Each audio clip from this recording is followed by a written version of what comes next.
Hi, welcome back to Storytime for Grown-Ups. Currently we are reading Dracula by Bram Stoker. Our first chapter saw Jonathan Harker arriving in Transylvania, making his way to Count Dracula's estate, and after a couple of curious incidents in the nighttime, finding his host there, a rather agreeable man, speaking with him at length about many things. He slept there the night, spent a couple more days, and started to get an uneasy feeling about this Dracula. Uh, he was concerned when he managed to not see his host's reflection in a mirror and does not know entirely what is going on. And that is where we will begin.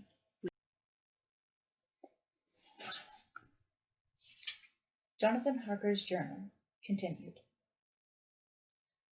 When I found that I was a prisoner, a sort of wild feeling came over me. I rushed up and down the stairs, trying every door and peering out of every window I could find, but after a little the conviction of my helplessness overpowered all other feelings. When I look back after a few hours, I think I must have been mad for the time, for I behaved much as a rat does in a trap. When, however, the conviction had come to me that I was helpless, I sat down quietly, as quietly as I have ever done anything in my life, and began to think over what was best to be done. I am thinking still, and as yet have come to no definite conclusion. Of one thing only I am certain, that it is no use making my ideas known to the Count. He knows well that I am imprisoned, and as he has done it himself, and has doubtless his own motives for it, he would only deceive me if I trusted him fully with the facts. So far as I can see, my only plan will be to keep my knowledge and my fears to myself, and my eyes open. I am, I know, either being deceived, like a baby, by my own fears, or else I am in desperate straits, and if the latter be so, I need, and shall need, all my brains to get through. I had hardly come to this conclusion when I heard the great door below shut, and knew that the Count had returned. He did not come at once to the library, so I went cautiously to my own room and found him making the bed. This was odd, but only confirmed what I had all along thought, that there were no servants in the house. When later I saw him through the chink of the hinges of the door laying the table in the dining room, I was assured of it, for if he does himself all these menial offices, surely it is proof that there is no one else to do them. This gave me a fright, for if there is no one else in the castle, it must have been the Count himself who was the driver of the coach that brought me here. This is a terrible thought, for if so, what does it mean that he could control the wolves, as he did, by only holding up his hand in silence? How was it that all the people at Bistritz and on the coach had some terrible fear for me? What meant the giving of the crucifix, of the garlic, of the wild rose, of the mountain ash? Bless that good woman who hung the crucifix round my neck, for it is a comfort and a strength to me whenever I touch it. It is odd that a thing which I have been taught to regard with disfavour and as idolatrous should be, in a time of loneliness and trouble, of help. Is it that there is something in the essence of the thing itself, or that it is a medium, a tangible help, in conveying memories of sympathy and comfort? Some time, if it may be, I must examine this matter and try to make up my mind about it. In the meantime I must find out all I can about Count Dracula, as it may help me to understand. Tonight he may talk of himself, if I turn the conversation that way. I must be very careful, however, not to awake his suspicion. Midnight. I have had a long talk with the Count. I asked him a few questions on Transylvania history, and he warmed up to the subject wonderfully. In his speaking of things and people, and especially of battles, he spoke as if he had been present at them all. This he afterwards explained by saying that to a boyar the pride of his house and name is his own pride, that their glory is his glory, that their fate is his fate. Whenever he spoke of his house he always said we, and spoke almost in the plural, like a king speaking. I wish I could put down all he said exactly as he said it, for to me it was most fascinating. It seemed to have in it the whole history of the country. He grew excited as he spoke, and walked about the room, pulling his great white moustache, and grasping anything on which he laid his hands, as though he would crush it by main strength. One thing he said which I shall put down as nearly as I can, for it tells in its way the story of his race. We Seculos have a right to be proud, for in our veins flows the blood of many brave races who fought as the lion fights for lordship. Here in the whirlpool of European races, the Ugric tribe bore down from Iceland the fighting spirit which Thor and Woden gave them, which their berserkers displayed to such fell intent on the seaboards of Europe, aye, and of Asia and Africa too, till the peoples thought that the werewolves themselves had come. Here too when they came they found the Huns, whose warlike fury had swept the earth like a living flame, till the dying peoples held that in their veins ran the blood of those old witches, who, expelled from Scythia, had mated with the devils in the desert. Fools, fools! What devil or what witch was ever so great as Attila, whose blood is in these veins? He held up his arms. Is it a wonder that we were a conquering race, that we were proud, that when the Magyar, the Lombard, the Avar, the Bulgar, or the Turk poured his thousands on our frontiers, we drove them back? Is it strange that when the Arpad and his legions swept through the Hungarian fatherland, he found us here when he reached the frontier? That the Honfoglalas was completed there, and when the Hungarian flood swept eastward, the Seculs were claimed as kindred by the victorious Magyars, and to us for centuries was trusted the guarding of the frontier of Turkeyland. Aye, and more than that, endless duty of the frontier guard, for, as the Turks say, water sleeps, and enemy is sleepless. Who more gladly than we throughout the four nations received the bloody sword, or at its warlike call flocked quicker to the standard of the king? When was redeemed that great shame of my nation, the shame of Kosovo, when the flags of the Wallach and the Magyar went down beneath the crescent? Who was it but one of my own race who at Voivode crossed the Danube and beat the Turk on his own ground? This was a Dracula indeed. Woe was it that his own unworthy brother, when he had fallen, sold his people to the Turk and brought the shame of slavery on them. Was it not this Dracula indeed who inspired that other of his race, who in a later age again and again brought his forces over the great river into Turkeyland, who, when he was beaten back, came again, and again and again, though he had to come alone from the bloody field where his troops were being slaughtered, since he knew that he alone could ultimately triumph? They said that he thought only of himself. Bah! What good are peasants without a leader? Where ends the war without a brain and a heart to conduct it? Again, when, after the battle of Mohacs, he threw off the Hungarian yoke, we of the Dracula blood were amongst their leaders, for our spirit would not brook that we were not free. Ah, young sir, the Seculs, and the Dracula at their heart's blood, their brains and their swords, can boast a record that mushroom growths like the Habsburgs and the Romanovs can never reach. The warlike days are over. Blood is too precious a thing in these days of dishonourable peace, and the glories of the great races are as a tale that is told. It was by this time close on morning, and we went to bed. Memo. This diary seems horribly like the beginning of the Arabian Nights, where everything has to break off at cockcrow, or like the ghost of Hamlet's father. 12th May. Let me begin with facts. Bare, meagre facts, verified by books and figures, and of which there can be no doubt. I must not confuse them with experiences which will have to rest on my own observation or my memory of them. Last evening, when the Count came from his room, he began by asking me questions on legal matters, and on the doing of certain kinds of business. I had spent the day wearily over books, and, simply to keep my mind occupied, went over some of the matters I had been examined in at Lincoln's Inn. There was a certain method in the Count's inquiries, so I shall try to put them down in sequence. The knowledge may somehow or some time be useful to me.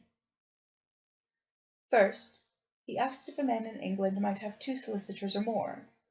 I told him he might have a dozen if he wished, but that it would not be wise to have more than 1 solicitor engaged in one transaction, as only one could act at a time, and that to change would be certain to militate against his interest.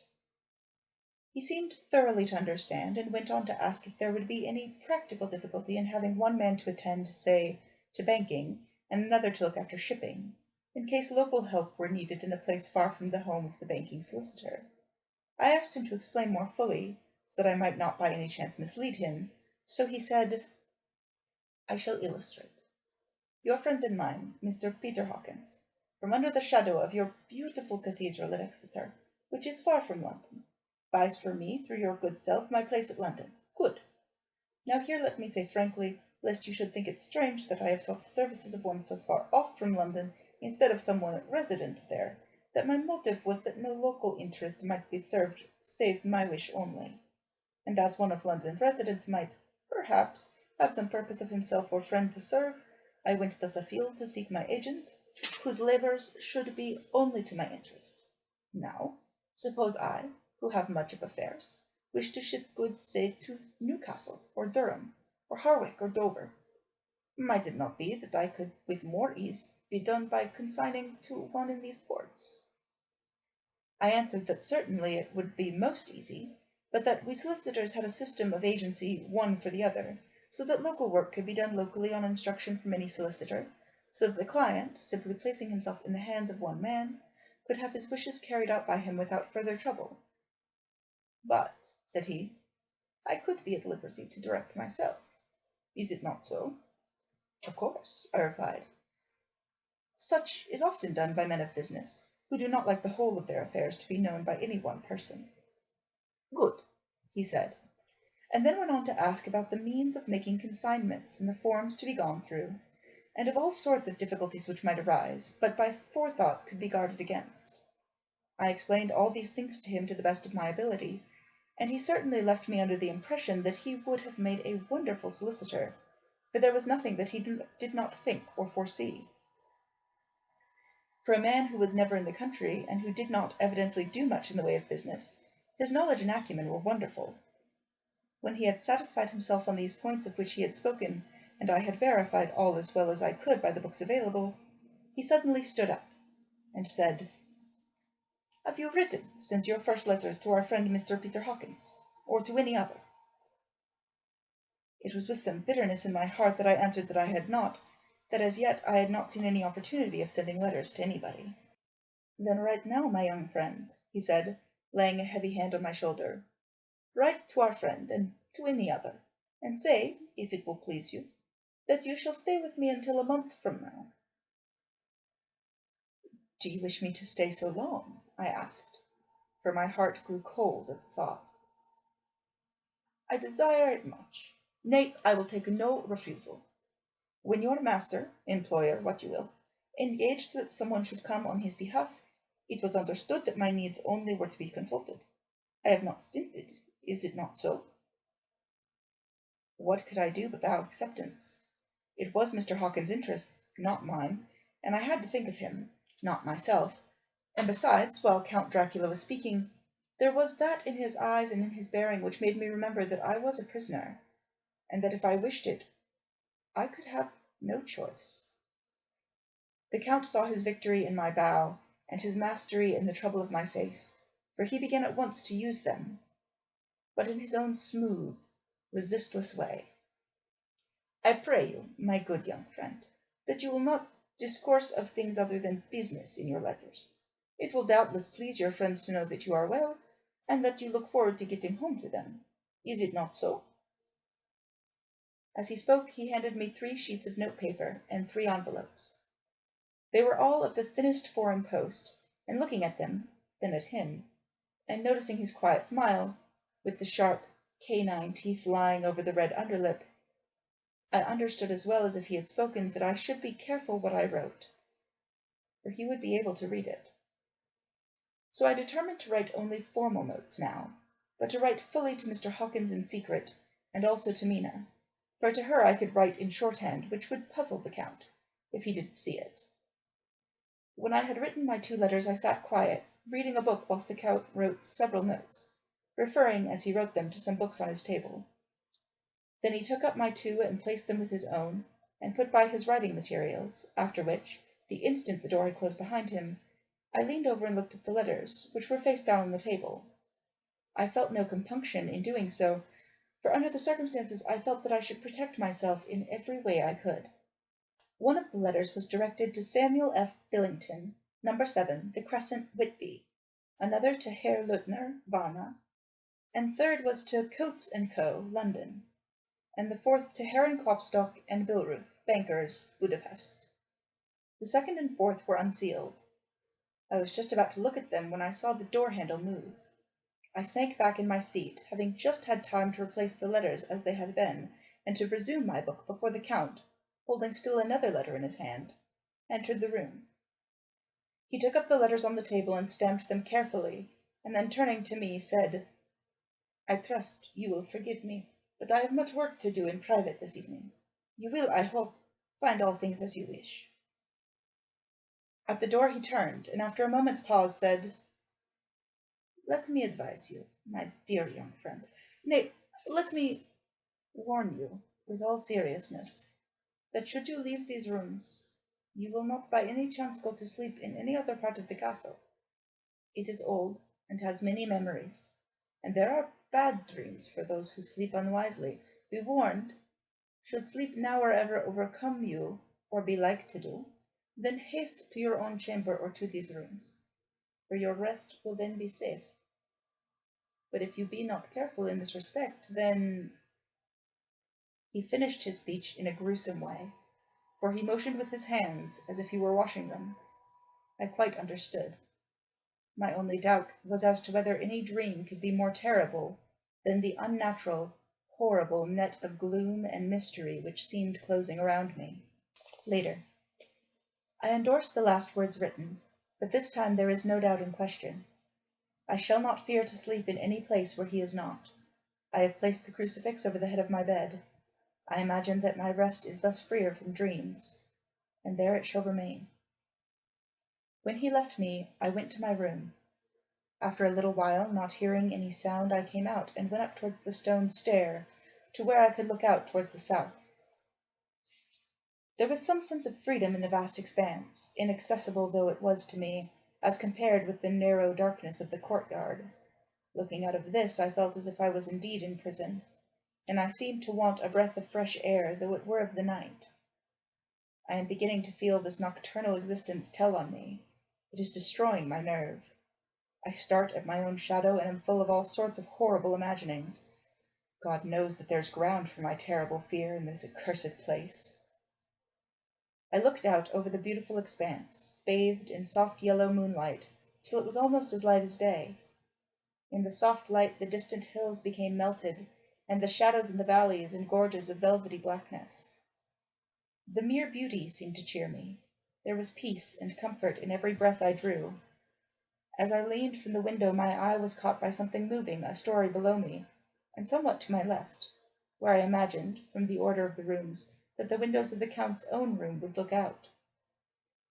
The window at which I stood was tall and deep, stone-mullioned, and, though weather-worn, was still complete, but it was evidently many a day since the case had been there. I drew back behind the stonework, and looked carefully out.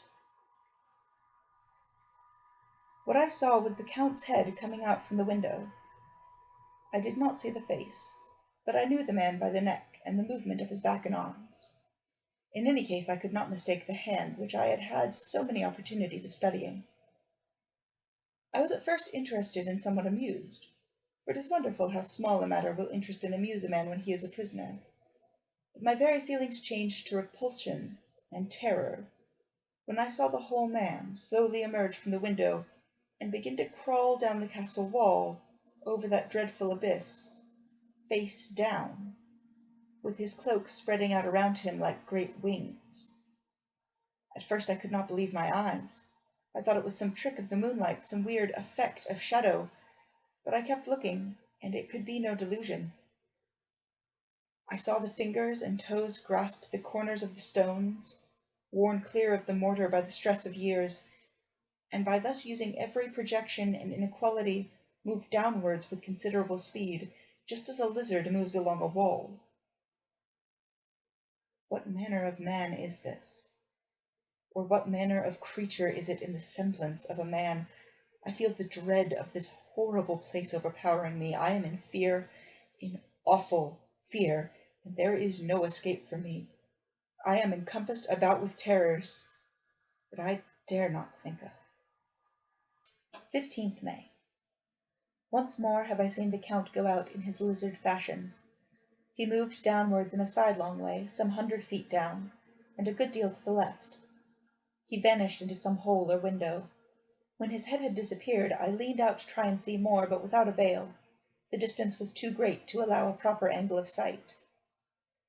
I knew that he had left the castle now, and thought to use the opportunity to explore more than I had dared to do as yet. I went back to the room, and taking a lamp, tried all the doors. They were all locked, as I had expected, and the locks were comparatively new. But I went down the stone stairs to the hall where I had entered originally. I found I could pull back the bolts easily enough and unhook the great chains, but the door was locked and the key was gone. That key must be in the Count's room. I must watch should his door be unlocked, so that I may get it and escape. I went on to make a thorough examination of the various stairs and passages, and to try the doors that opened from them. 1 or 2 small rooms near the hall were open, but there was nothing to see in them except old furniture, dusty with age and moth-eaten. At last, however, I found one door at the top of the stairway which, though it seemed to be locked, gave a little under pressure. I tried it harder, and found that it was not really locked, but that the resistance came from the fact that the hinges had fallen somewhat, and the heavy door rested on the floor. Here was an opportunity which I might not have again, so I exerted myself, and with many efforts forced it back so I could enter. I was now in a wing of the castle further to the right than the rooms I know, and a story lower down. From the windows I could see that the suite of rooms lay along to the south of the castle, the windows of the end room looking out both west and south. On the latter side, as well as to the former, there was a great precipice. The castle was built on the corner of a great rock, so that all 3 sides it was quite impregnable, and great windows were placed here while sling, or bow, or culverin could not reach, and consequently light and comfort, impossible to a position which had to be guarded, were secured. To the west was a great valley, and then, rising far away, great jagged mountain fastnesses, rising peak on peak, the sheer rock studded with mountain ash and thorn, whose roots clung in cracks and crevices and crannies of the stone. This was evidently the portion of the castle occupied by the ladies in bygone days, for the furniture had more air of comfort than any I had seen. The windows were curtainless, and the yellow moonlight, flooding in through the diamond panes, enabled one to see even colours, whilst it softened the wealth of dust which lay over all, and disguised in some measure the ravages of time and the moth. My lamp seemed to be of little effect in the brilliant moonlight, but I was glad to have it with me, for there was a dread loneliness in the place which chilled my heart and made my nerves tremble. Still, it was better than living alone in the rooms which I had come to hate from my presence of the Count, and after trying a little to school my nerves, I found a soft quietude come over me. Here I am, sitting at a little oak table, where in old times possibly some fair lady sat to pen, with much thought and many blushes, her ill-spelt love-letter, and writing in my diary in shorthand all that has happened since I closed it last. It is 19th century up to date with a vengeance, and yet, unless my senses deceive me, the old centuries had and have power of their own, which mere modernity cannot kill. Later, the morning of 16th May. God preserve my sanity, for to this I am reduced. Safety and the assurance of safety are things of the past. Whilst I live on here, there is but one thing to hope for, that I may not go mad, if, indeed, I be not mad already. If I be sane, then surely it is maddening to think that of all the foul things that lurk in this hateful place, the Count is the least dreadful to me. That to him alone I can look for safety, even though this be only whilst I can serve his purpose. Great God! Merciful God! Let me be calm, for out of that way lies madness indeed. I begin to get new lights on certain things which have puzzled me. Up to now, I never quite knew what Shakespeare meant when he made Hamlet say, "My tablets, quick my tablets, 'tis meet that I put it down," etc. For now, feeling as though my own brain were unhinged, or as if the shock had come which must end it in its undoing, I turned to my diary for repose. The habit of entering accurately must help to soothe me. The Count's mysterious warning frightened me at the time. It frightens me more now when I think of it, for in future he has a fearful hold upon me. I shall fear to doubt what he may say. When I had written in my diary and had fortunately replaced the book and pen in my pocket, I felt sleepy. The Count's warning came into my mind, but I took a pleasure in disobeying it. The sense of sleep was upon me, and with it the obstinacy which sleep brings as outrider. The soft moonlight soothed, and the wide expanse without gave a sense of freedom which refreshed me. I determined not to return tonight to the gloom-haunted rooms, but to sleep here, where, of old, ladies had sat and sung and lived sweet lives, whilst their gentle breasts were sad for their menfolk away in the midst of remorseless wars. I drew a great couch out of its place near the corner, so that as I lay I could look at the lovely view to the east and south, and unthinking of and uncaring for the dust, composed myself for sleep. I suppose I must have fallen asleep. I hope so, but I fear, for all that followed was startlingly real. So real that now sitting here in the broad, full sunlight of the morning, I cannot in the least believe that it was all sleep. I was not alone. The room was the same, unchanged in any way since I came into it. I could see along the floor, in the brilliant moonlight, my own footsteps, marked where I had disturbed the long accumulation of dust. In the moonlight opposite me were 3 young women, ladies by their dress and manner. I thought at the time that I must be dreaming when I saw them, for, though the moonlight was behind them, they threw no shadow on the floor. They came close to me, and looked at me for some time, and then whispered together. 2 were dark, and had high aquiline noses like the Count, and great dark piercing eyes that seemed to be almost red when contrasted with the pale yellow moon. The other was fair as can be, with great wavy masses of golden hair and eyes like pale sapphires. I seemed somehow to know her face, and to know it in connection with some dreamy fear, but I could not recollect it, at the moment, how or where. All 3 had brilliant white teeth, that shone like pearls against the ruby of their voluptuous lips. There was something about them that made me uneasy, some longing and at the same time some deadly fear. I felt in my heart a wicked, burning desire that they would kiss me with those red lips. It is not good to note this down, lest some day it should meet Mina's eyes and cause her pain, but it is the truth. They whispered together, and then they all 3 laughed. Such a silvery, musical laugh, but as hard as though the sound never could have come through the softness of human lips. It was like the intolerable, tingling sweetness of water-glasses when played on by a cunning hand.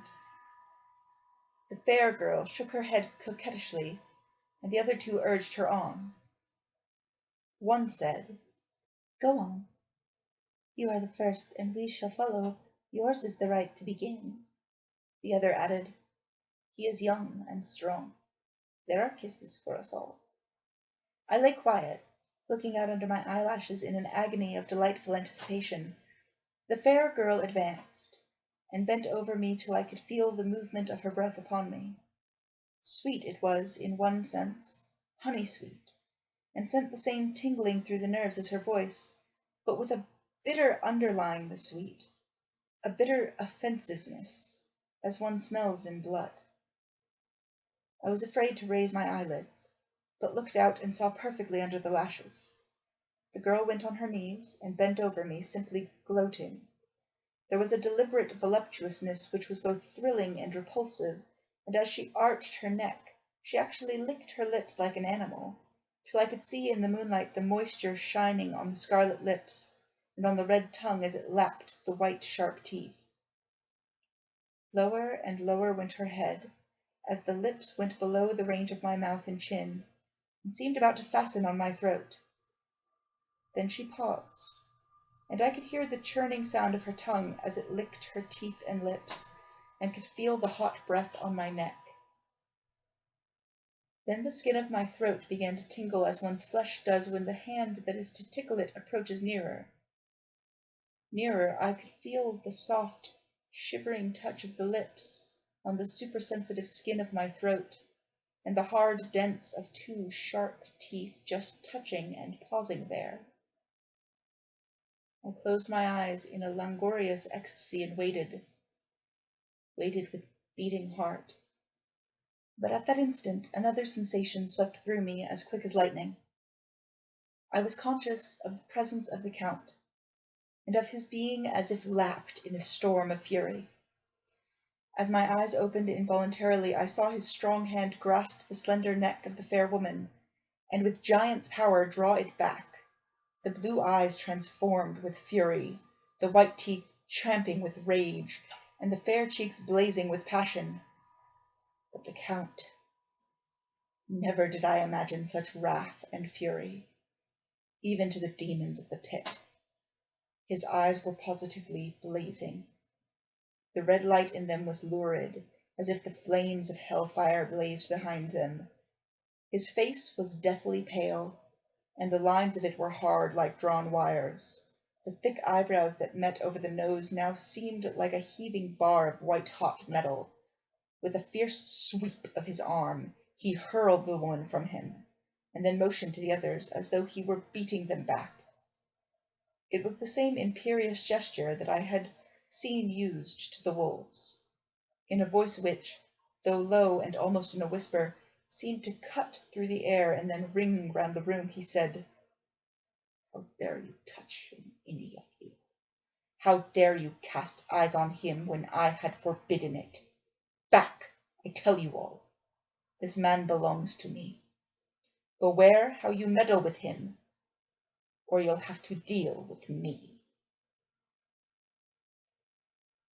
The fair girl, with a laugh of ribald coquetry, turned to answer him. "You yourself never loved, you never loved." On this the other women joined, and such a mirthless, hard, soulless laughter rang through the room that it almost made me faint to hear. It seemed like the pleasure of fiends. Then the Count turned, after looking at my face attentively, and said in a soft whisper,